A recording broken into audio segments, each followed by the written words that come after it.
Hello, everybody. This is Matt Ramsey. He performs as Shalita Hoyle Buffet, and he is just terrific at it. I'm going to ask him a few questions today. When did you get into drag? I started performing. Shalita's birthday is December 1st. This December 1st, she will be 2 years old. Right? That is the first time that she ever hit the professional stage at a nightclub. And like Matthew said, it did start out as Shalita Hoyle Buffet. I started doing pageants and whatnot and wanted to be taken a little bit more seriously, so I dropped the buffet and just went as Shalita Hoyle. And recently have been adopted to another drag family about a year ago, so it's Shalita Bonet Hoyle now. Oh, that's very interesting. Can you tell us a little bit about your drag family? Yeah, most certainly. A lot of people who perform in the drag community or even members of the LGBT community a lot of times will get ostracized or kicked out from their families. And so they turn to things like drag families or queer families to help get them acclimated to this type of industry.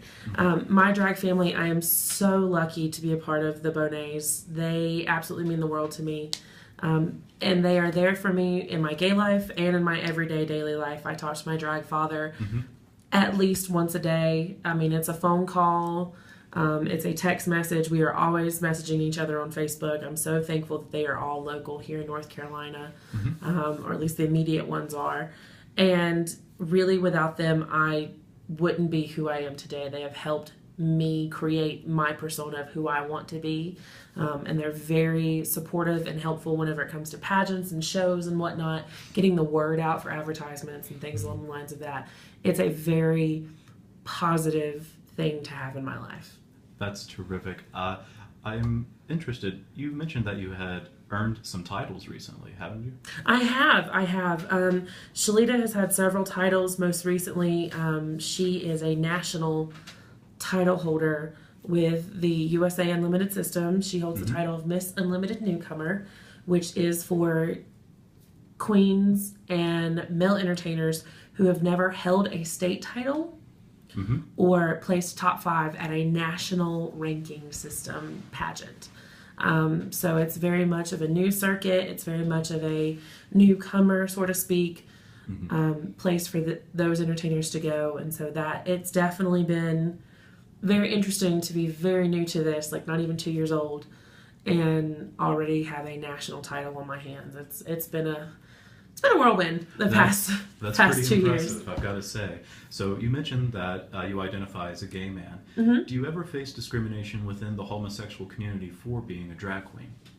That's a very interesting question. There are several drag queens who do identify as transgender. Then there are some drag queens who, like myself and a lot of other people that I know here on campus who do perform in drag, they are men by their day. They live their life as men, biologically born men, see themselves as men, and only dress up for the entertainment value. Certainly. Entertainment, some use them as a form of income because it is technically a job. I mean, I do have a job contract with my title. But it's definitely interesting, and I feel like a lot of people don't necessarily understand what a drag queen or female impersonator do and are. They think that they want to become a woman. Certainly. Or they think they are in the transition of becoming a woman. Many entertainers do transition to become women. Many entertainers do live their life as women, but that's not the case for all of them.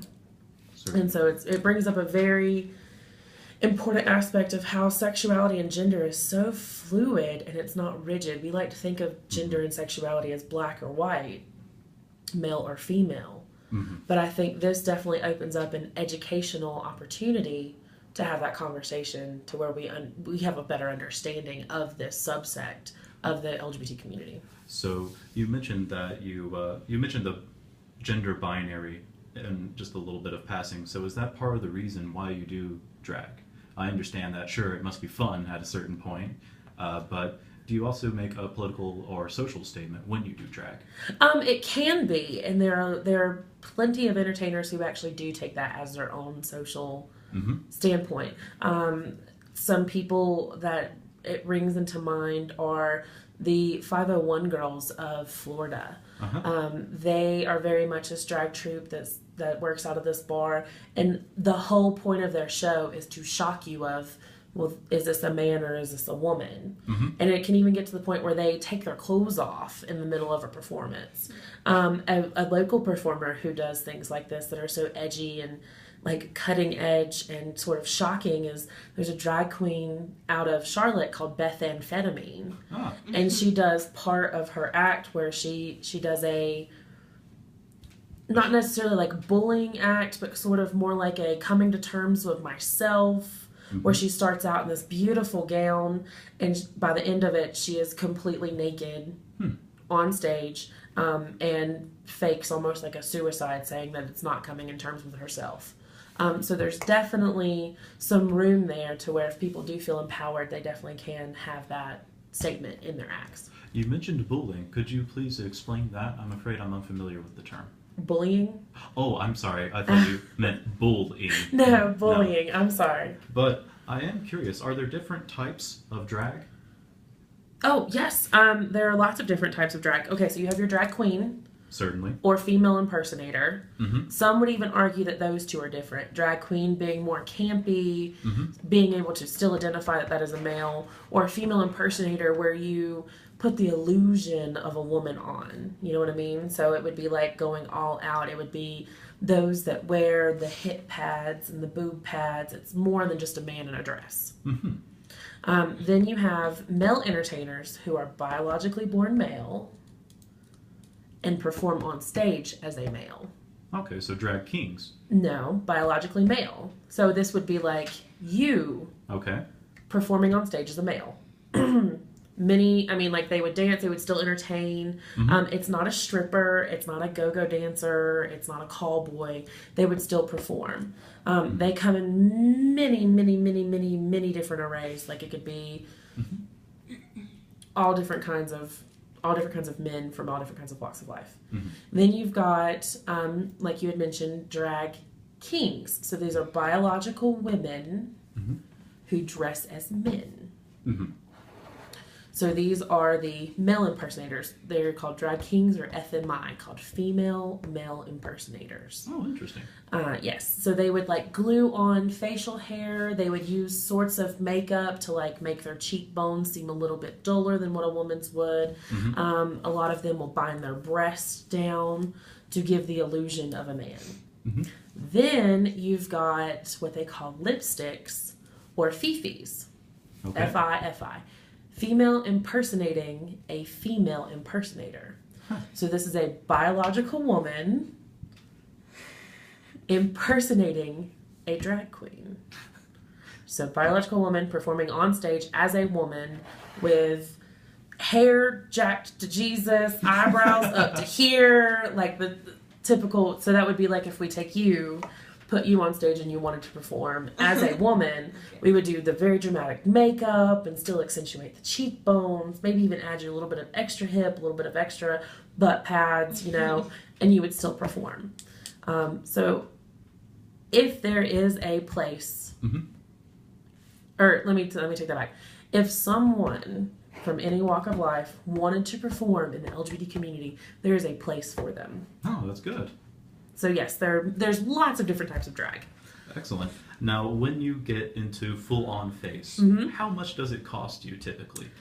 That's a very interesting question. Way too much, right? I was fixing to say, it takes a lot of money to look that darn cheap. They say that it costs about $20 just in makeup alone every time you put on a face. Goodness. Every time you put on a face. Well, then you've got to think about costumes that you perform in. Okay? Then there's hair. Then there's jewelry. Then there's, if you're going to be in the competing sector, you have to have a gown. And these gowns can range from anywhere from making it yourself for $50 to ordering it online. I know some queens who have spent $6,000 on a gown. Ooh. $6,000 on a competition gown, and then you've got to stone it. You've got to have the rhinestones. It's got to glitter. Bead it can cost up to $10,000 just to have a gown beaded. If a gown is fully beaded, liquid beaded, you would send it off to Texas. There's this fabulous drag queen who lives in Texas, who will, I'm telling you, it takes her about 4 months, but she will bead the living bejesus out of a gown. Then, you know, shoes. Finding shoes in bigger plus sizes, that definitely costs a little bit extra than what you would think. I mean, you can't just go to any old store and buy a pair of shoes that's going to fit. Then you've got hose and tights and body girdles and, you know, body shapers and padding. If you go, I mean, like, padding can be anywhere from an old couch cushion that you've shaved down with a turkey carver to if you have a professional pair of pads made that come in a pantsuit that you actually put on like a pair of pants and the body's still there. That can range anywhere from $50 to, I want to say, $120 for the full pants. So it's definitely an investment, if that makes any kind of thing. Oh, certainly. Or any kind of sense. But keep in mind, like, you buy an updo, like a nut piece of hair that you're going to compete in, that can be reworn. You know what I mean? If you're good with hair, it can be restyled and turned into something different.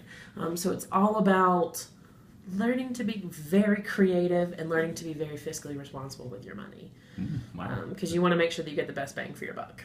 Certainly. After all, you've mentioned that you have a contract as part of your title. I do. That's great. Do you perform around North Carolina or around the nation? Being that it is a national title, I do perform all over the nation. Being that I'm a full-time student, though, my travel is very much limited. I like to stay in the South, if that makes any kind of sense. Oh, certainly. I'm going to Georgia in January, South Carolina in the end of December. I travel to South Carolina quite often. North Carolina all over the place. Tennessee every once in a while.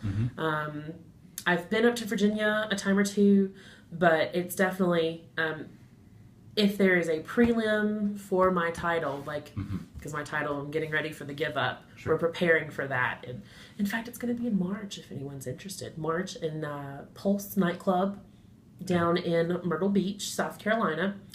The last weekend of March, that Friday and that Saturday. The theme is the Atlantis, the Lost World.